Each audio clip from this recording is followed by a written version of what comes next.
Company मालिक के लालच के चलते ठेकेदार का परिवार आया सड़क पर दर दर की ठोकर खाने को मजबूर है। ठेकेदार का परिवार जिनके हाथों में होनी चाहिए थी किताबें, वो हाथ परिवार चलाने के लिए कर रहे हैं मजदूरी। योगी राज में भी दबंगों की खुलेआम दिख रही है दबंगई। तिलक हुआ कोतवाली क्षेत्र के ग्राम खेड़ा मामला प्रकाश में आया है, जहां कृष्णपाल तोमर नाम का व्यक्ति सालासर टेक्नो इंजीनियरिंग लिमिटेड में ठेकेदारी का काम करता था। कृष्णपाल के बताया कि मेरे 50 लाख रुपए कंपनी के मालिक शलभ अग्रवाल पर हैं, लेकिन अब कंपनी मालिक उसका पेमेंट करने को तैयार नहीं है, जिसको लेकर के कृष्णपाल तोमर ने जनपद के सभी अधिकारियों से न्याय की गुहार लगाई। उसके बाद वह बड़े स्तर पर भी अपनी न्याय की गुहार लगा चुका है, मगर अभी तक कहीं से भी कोई संतोषजनक जवाब नहीं मिला है। लगभग 4 साल से ज्यादा का समय हो चुका है, लेकिन पीड़ित को अभी तक कोई पैसा नहीं मिला है। पीड़ित की हालत इतनी बिगड़ चुकी है कि उसके बच्चे स्कूल नहीं जा पा रहे हैं, मजदूरी करके अपने घर का पालन पोषण कर रहे हैं। कृष्णपाल ने एक प्रेस कॉन्फ्रेंस के दौरान बताया कि अगर मुझे इंसाफ नहीं मिलता है तो अपने परिवार सहित आत्मदाह पर विवश होगा। क्या मामला है जी? मेरा मामला सालासर टेक्नो इंजीनियरिंग लिमिटेड से चल रहा है। धोखेबाजी का जो नाम है, इसने 2018 में हमें एक कॉन्ट्रैक्ट दिया था, लेबर कॉन्ट्रैक्ट, रेलवे का प्रोजेक्ट था। हमने इसका काम कराया 4 साल तक। जब हिसाब जुड़ा, काम हुआ, तो हमारा पैसा इस पर काफ़ी बैठ गया, क्योंकि हमने कर्जा उठा कर मैन पावर को पेमेंट किया। हमारा 50 लाख रुपए इस पर बैठ गया। और जिस टाइम इसने देखा कि इसका इतना मोटा पैसा बैठ रहा है, तो उसने गेट हमारे बंद कर दिए, सिक्योरिटी से मना कर दी, इसे अंदर मत आने देना। हमने फिर उसके बाद प्रशासन से गुहार लगाई।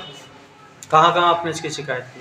मैं चौकी से लेकर, पहले तो मैं चौकी तक ही चौकी थाने ही जाना था, पर लेकिन जब बढ़ता गया ऊपर को, चौकी से लेकर मैंने डीजीपी ऑफिस तक, यानी कि एसएसपी एडीजी ऑफिस, अपने मेरठ जोन एडीजी और डीआईजी ऑफिस तक जो मैंने ये कंप्लेंट दी, मुख्यमंत्री जी के यहाँ दी।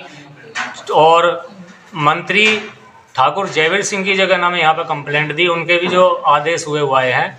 और मंत्री दयाशंकर जी के वहाँ पर भी कंप्लेंट दी, उनके भी आदेश हुए हैं। माननीय मुख्यमंत्री जी के दी, और उनके जो ओएसडी हैं एनकेएस चौहान जी, उनके वहाँ भी दी।